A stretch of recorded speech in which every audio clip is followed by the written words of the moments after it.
Hello everyone, English with Shashi online YouTube platform पर मैं आप सबका शशि फिर से एक बार स्वागत करती हूँ। स्टूडेंट्स, माय फ्रेंड्स, एवरीवन, हम जो टॉपिक डिस्कस कर रहे थे ग्रामर का, that is subject verb agreement, उस क्लास को आगे कंटिन्यू करते हुए हमने पिछली क्लास में ये हमने पढ़ा था कि जैसे आर्टिकल के बारे में मैंने आपको बताया था कि जब दो के साथ में एक के साथ आर्टिकल लगा हुआ है और दूसरे के साथ आर्टिकल नहीं लगा हुआ है, एंड से जुड़े हुए हैं, तो वो दोनों एक ही कॉन्टेक्स्ट में आते हैं, उनके साथ हम सिंगुलर वर्ब लेते हैं। और अगर एंड से दो नाउन अलग अलग आर्टिकल लिए हुए हो तो हमारी जो वर्ब है वो भी क्या आती है, प्लूरल आती है। फिर हमने डिस्कस किया था कि जब सब्जेक्ट एक ही सेंस को, एक ही इमोशंस को एक्सप्रेस करते हैं, जैसे ब्रेड एंड बटर का मैंने आपको एग्जांपल दिया था, slow and steady wins the race, इसके बारे में बताया था कि उसके साथ हमेशा जो है सिंगुलर सिंगुलर वर्ब जो है वो आती है। अब हम इस क्लास को आगे देखते हैं फ्रेंड्स। आप पहला एग्जांपल देखिए, ईच बॉय स्लीपिंग, है ना, प्रत्येक बच्चा सो रहा है। अब जब हम इसको बोलेंगे प्रत्येक बच्चा, तो हमें बोलने में ऐसा लगेगा कि हमारा सब्जेक्ट प्लूरल जो इमोशंस है उसको एक्सप्रेस कर रहा है। ईच बॉय हमें लगेगा प्रत्येक बच्चा, यानी प्रत्येक का मतलब बहुत सारे हो गए। सेकंड देखिए, एवरी स्टूडेंट ऑनेस्ट, प्रत्येक विद्यार्थी ईमानदार, हमें वॉज वर्ब में लगा तो था। एवरीवन, क्लास में हर व्यक्ति उपस्थित है, प्रत्येक, तो इसका मतलब जो हम जब बोल रहे हैं, बोलते वक्त हमें बोलने में ऐसा लग रहा है कि हमारा जो सब्जेक्ट है वो हमें प्लूरल साउंड हो रहा है। आप किसी सारे सेंटेंस को देखिए, नाइदर ऑफ द बॉयज, ठीक है, dishonest, each man and each women singing, तो ये सारे के सारे बोलने में हमें सब्जेक्ट ऐसा एहसास करवा रहे हैं कि हमारा जो सब्जेक्ट है वो प्लूरल है। लेकिन सब्जेक्ट वर्ब एग्रीमेंट का दोस्तों रूल ये कहता है कि each, every, everybody, either, neither, not neither nor, सिर्फ केवल नाइदर, आइदर, यहाँ मैं आइदर और नाइदर नॉर की बात नहीं कर रही हूँ। आइदर और नाइदर नॉर में दोस्तों मैंने आपको ये बताया था कि जब आइदर और या तो या, नाइदर नॉर ना तो ना आए, तो हम और नॉर के बाद वाला जो सब्जेक्ट होता है उसके अकॉर्डिंग हम वर्ब लगाते हैं। यहाँ हमें सिर्फ आइदर और नाइदर दे रखा है, and none, no one, nobody, one of the. अगर ये सारे के सारे आपके पास में आते हैं तो दोस्तों एक सिंपल सा फंडा याद रखना, इनके साथ हमेशा जो वर्ब यूज होगी वो कैसी होगी, सिंगुलर होगी।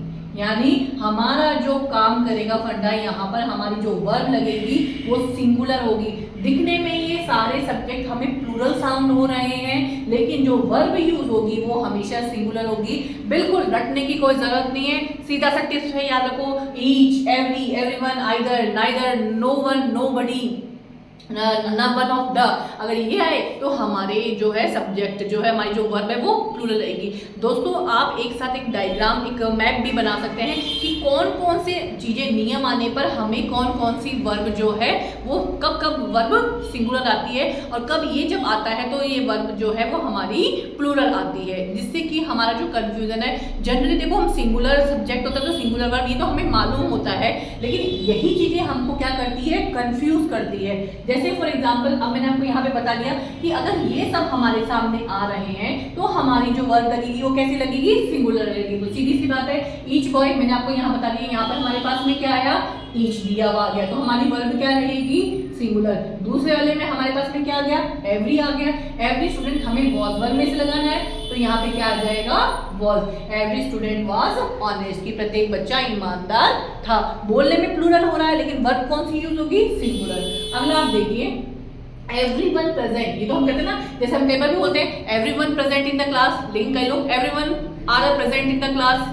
क्लास में जैसे मान लीजिए टीचर आई, खूब सारे विद्यार्थी हैं, and she is asking everyone are present in the class, that is absolutely wrong. Everyone के साथ हमेशा जो वर्ब आएगी वो दोस्तों क्या आएगी, सिंगुलर आएगी। तो हमें क्या बोलना है, everyone is present in the class. आया समझ में? अब ये देखिए, नाइदर ऑफ द बॉयज, हाँ, अब आपका दिमाग सीधा टक से ये जाएगा, अरे मैम ने बताया था कि नाइदर नॉट बॉयज, हमारे पास यहाँ पर बॉयज जो है प्लूरल आ गया, मतलब हमारा जो सब्जेक्ट है वो प्लूरल है, तो हमें प्लूरल वर्ब लगानी है। नहीं दोस्तों, मैंने अभी आपको बताया यहाँ नाइदर नॉर नहीं दिया हुआ है स्टूडेंट्स, यहाँ से दे रखा है नाइदर ऑफ द बॉयज, तो हमारी जो वर्ब आएगी वो सिंगुलर ही आएगी, ना कि प्लूरल आएगी। सपोज दैट अगर ये सेंटेंस ऐसे लिखा रहता, फॉर एग्जाम्पल ये सेंटेंस ऐसे आता,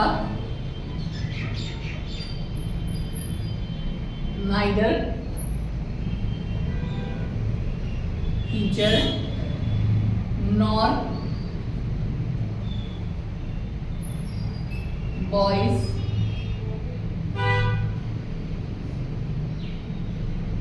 dishonest. सपोज दैट ये ऐसे होता है ये वाक्य, neither teacher nor boys dishonest, और अब हमें यहाँ पर करेक्ट वर्ब लगानी पड़ती वॉज वर में से। तो अब बताइए अब क्या आएगा। अब ये आपको नियम मैंने जो आपको बताया था कि यहाँ पर अब क्या दे रखा है, नाइदर नॉर। तो फ्रेंड्स मैंने आप पिछले वीडियो में जाकर देख सकते हो, मैंने वहां आपको क्लियर कट बताया है कि नाइदर नॉर में नॉर के पास वाला जो सब्जेक्ट होता है उसके अकॉर्डिंग हम वर्ब का यूज करते हैं, और नॉर के बाद वाला जो सब्जेक्ट है वो हमारा बॉयज, बहुत सारे लड़के हैं, हमारा कैसा है सब्जेक्ट, प्लूरल सब्जेक्ट है। तो जब हमारा नॉर के बाद वाला सब्जेक्ट प्लूरल है तो हमारी वर्ब भी क्या आएगी, प्लूरल आएगी। आई या नहीं आई बात समझ में। अगर सपोज दैट यहाँ बॉयज ना होके ओनली बॉय रहता तो हम यहाँ पे क्या लगाते, वॉज का यूज करते हैं।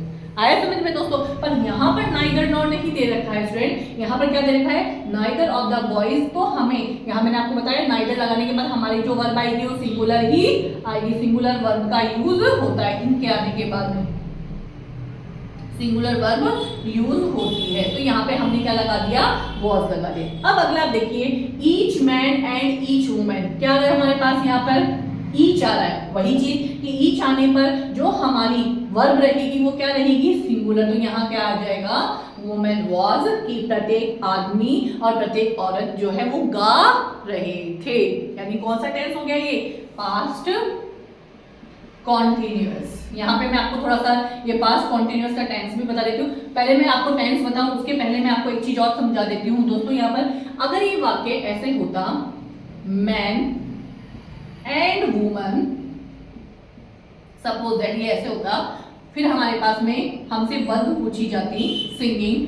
अब हमें यहाँ पर वॉज वर्ब, अब यहाँ पे ईच नहीं लगाया है मैंने, सिर्फ मैन एंड वुमेन। अब हमें यहाँ पे करेक्ट वर्ब बननी है। तो बताओ दोस्तों यहाँ क्या आएगा, यहाँ सीधा सीधा क्या आएगा, वर्ब। आप पुराने वीडियो में जाकर देखिए, मैंने रूल बताया था कि जब दो नाउन किससे जुड़े हुए हो, एंड से जुड़े हुए हो, तो जो हमारी वर्ब आती है वो कैसी आती है, प्लूरल आती है। सिर्फ एक जरा से इन डिफरेंस से कितना बड़ा हेर फेर चेंज हो जाता है दोस्तों, ये हमें ध्यान में रखना है। उम्मीद करती हूँ यहाँ तक आपको सबको समझ में आ गया होगा। अब मैं यहीं पर आपको एक जो छोटा सा ये जो टेंस का बात आई है, तो चलो यहाँ पे ये समझा भी देती हूँ। ये यहाँ पर वॉज वर्ब आई थी, कौन सा टेंस है, past continuous. Past continuous tense देखो, ये सिर्फ मैं जस्ट एक टॉपिक से हटके आपको थोड़ा सा बात बता रही हूँ। यहाँ आप समझिए, पास्ट कंटिन्यूअस रटने की कोई जरूरत नहीं है दोस्तों, सिर्फ इतना सा ध्यान रखिए। कंटिन्यू, आप जैसे बोलते हो आपको इस काम को कंटिन्यू करना है, ठीक है, हम हिंदी में शब्द से ही समझ लिए। पास्ट का मतलब क्या हो गया, जो भूतकाल का हो गया, उसे इसके बिल्कुल इसे नाम से इसका अर्थ समझ लीजिए। पास्ट का मतलब जो बीत गया, जो अब नहीं है। कंटिन्यू, कंटिन्यू का मतलब क्या होता है, जैसे कहते हैं ना कि ये काम आपको कंटिन्यू करना है। कंटिन्यू का मतलब जारी रहना है। तो कोई काम भूतकाल का बोलते समय जारी रह रहा था, तब हम वहां पर क्या लगाते हैं, पास्ट कंटिन्यूअस। अब अगर मैं सरल भाषा में बात करूं तो जनरली इसकी सिंपल सी पहचान है कि जिस वाक्य के अंत में, सेंटेंस, जिस वाक्य के अंत में क्या रहा था, रही थी, वह रहे थे। देखिए दोस्तों, हर टेंस की अपनी एक स्पेसिफिक पहचान होती है। अगर एग्जाम्पल्स के तौर पे मैं सरल भाषा में आपको समझाऊं, फॉर एग्जाम्पल क्लास में अमित नाम के 5 लड़के हैं, बाहर से कोई बंदा आता है और ये कहता है अमित को बुलाए। आपका सीधी सी बात, आपका पहला प्रश्न क्या होगा, कौन सा अमित, ठीक है, क्योंकि हर एक व्यक्ति की अपनी क्या होती है, इंडिविजुअल आइडेंटिटी होती है। या तो उसका सरनेम अलग होगा, या उसका जो फिजिकल स्ट्रक्चर, जो एनाटॉमिक स्ट्रक्चर, कोई मोटा होगा, कोई पतला होगा, कोई काला गोरा, तो उसकी अपनी क्या होती है, एक स्पेसिफिक आइडेंटिटी होती है। ऐसे ही हर टेंस की अपनी एक विशेष पहचान होती है। उस पहचान को आप याद रख लो, सारा खेल वहीं पूरा हो जाता है। तो इस टेंस की क्या पहचान है, जिस वाक्य के अंत में क्या आ रहा है हमारे पास, रहा था, रही थी, रहे थे। जैसे मैं एग्जाम्पल के तौर पर आपको सिंपल सा, जैसे मैं अंग्रेजी, ये मैंने एक सेंटेंस लिखा हिंदी में, मैं अंग्रेजी पढ़ा रही थी, आ गया। अब हमें हिंदी में तो हम बोलते ही हैं, तो हमारी लैंग्वेज, हमारी भाषा है। अब हमें कैसे पहचाने कि कौन सा टेंस है? मैंने अभी अभी लिखा है कि जिस वाक्य के अंत में रहा था, रही थी, रहे थे, इन द एंड ऑफ क्या रहा है? रही थी। तो सीधी सी बात है, हमें पता चल गया कि हमारा ये कौन सा टेंस है? Past continuous. अब हमें इसको इंग्लिश में करना है, अंग्रेजी में करना है। हमें मालूम चल गया कि हमारे पास में ये रेसिपी है, अब हमें उसे बनाना भी तो है, तो उसका क्या मटेरियल होता है, क्या यूज होता है? वही सबसे पहले हम काम को करने के लिए किसको पकड़ेंगे? हमारे सब्जेक्ट को, कर्ता, डूअर, काम को करने वाला, सब्जेक्ट। इस वाक्य में अंग्रेजी पढ़ाने का काम कौन कर रहा है? डूअर कौन है यहाँ पर? आई। तो क्या हो गया? आई आ गया। अब दूसरे नंबर पे आती है हमारी HV यानी हेल्पिंग वर्ब। इस टेंस की कौन सी हेल्पिंग वर्ब होती है? वॉज और वर। वॉज किसके साथ आता है? अगर जब हमारा सब्जेक्ट क्या हो? सिंगुलर हो। और आई के साथ भी क्या आता है दोस्तों? वॉज ही आता है। और वर कब आता है? जब हमारा सब्जेक्ट क्या हो? प्लूरल हो। तो इसका मतलब सब्जेक्ट, वॉज, वर। फिर जो हमारा मेन काम हो रहा है, जो मुख्य काम हो रहा है, उसमें हमें क्या ऐड करना है? ING plus object. तो अब बना डालिए आई। अब आई के साथ हमें दूसरे नंबर पे क्या लेके आनी है? हेल्पिंग वर्ब भी तो लेके आनी है। तो आई के साथ मैंने अभी अभी आपको बताया कौन सी हेल्पिंग वर्ब आएगी? वॉज आएगी। तो क्या लगा देंगे? I was. अब हमें सीधी सी बात है, काम लेके आना, सिंपल सी बात है। काम क्या कर रही हूँ? पढ़ाना। पढ़ाना को इंग्लिश में क्या बोलते हैं? टीच। उसमें ING ऐड कर दो। टीचिंग। क्या पढ़ा रही हूँ? English. I was teaching English. ऐसे ही दोस्तों आप छोटे छोटे सेंटेंस बना के देखिए इंग्लिश में बोलते समय भी। I was teaching English, I was playing cricket, मैं cricket, I was playing cricket, या she was cooking food, she was cooking food. छोटे छोटे सेंटेंस बना के देखिए। अब you are reading, sorry you were reading book. तो इस तरह से आप छोटे छोटे सेंटेंसेस का फ्रेम करिए। बिल्कुल बहुत इजी है इसको समझना। तो ये हो गया हमारा एक पास्ट कंटिन्यूअस की, यहाँ पे मैंने आपको थोड़ा सा टॉपिक से हटकर बात करके समझा दिया। तो ये हो गया हमारा पास्ट कंटिन्यूअस टेंस की पहचान और बनाने का तरीका। अब मेरे प्रीवियस वीडियो में मैंने टेंसेस के बारे में थोड़ा बहुत बता रखा है। फिर से जब मैं रिपीट में इसके बारे में क्लास होगी तो मैं पूरा आपको डिटेल में सारे टेंस फिर से एक बार रिवाइज में करवा दूंगी। तो उम्मीद करती हूँ दोस्तों आज की जो क्लास में मैंने आपको जो चीज़ें समझाई वो आपको समझ में आ गई होगी। इनसे रिलेटेड आप बुक से एक्सरसाइज सॉल्व करिए। जितनी ज़्यादा आप प्रैक्टिस करेंगे उतने ही नियम जो है वो आपको बिल्कुल अच्छे से आने लग जाएंगे। और आपके साथ में जो कहते हैं ना, practice makes a man perfect. जितना अभ्यास करेंगे उतनी ही चीज़ें आपकी जो है वो बिल्कुल एकदम स्टिक हो जाएंगी और फिर आप कभी गलतियाँ नहीं करेंगे। हम क्या करते हैं, एक बार देखते हैं, हमें लगता है आ गया और हम उसकी प्रैक्टिस नहीं करते। बिना प्रैक्टिस के कोई भी चीज़ जो है वो अच्छे से इम्प्लीमेंट नहीं होती है। तो दोस्तों अपनी जो भी नियम मैंने आपको डिस्कस किए हैं आप उनके बाद उनसे रिलेटेड एक्सरसाइज ज़्यादा से ज़्यादा सॉल्व करिए। और मेरी गारंटी है उसके बाद कभी भी आपका कोई भी एग्जाम में कोई भी एग्जाम्पल जो है वो गलत नहीं होगा। तो आगे हम और अभी ये टॉपिक खत्म नहीं हुआ है, आगे मैं आपको और भी रूल्स बताऊंगी सब्जेक्ट वर्ब एग्रीमेंट से जितने भी रिलेटेड रूल हैं। क्लास को इसी तरह से लाइक, शेयर और सब्सक्राइब करते रहना। Thank you so much. English with Shashi channel में आप सबका बहुत बहुत तहे दिल से शुक्रिया।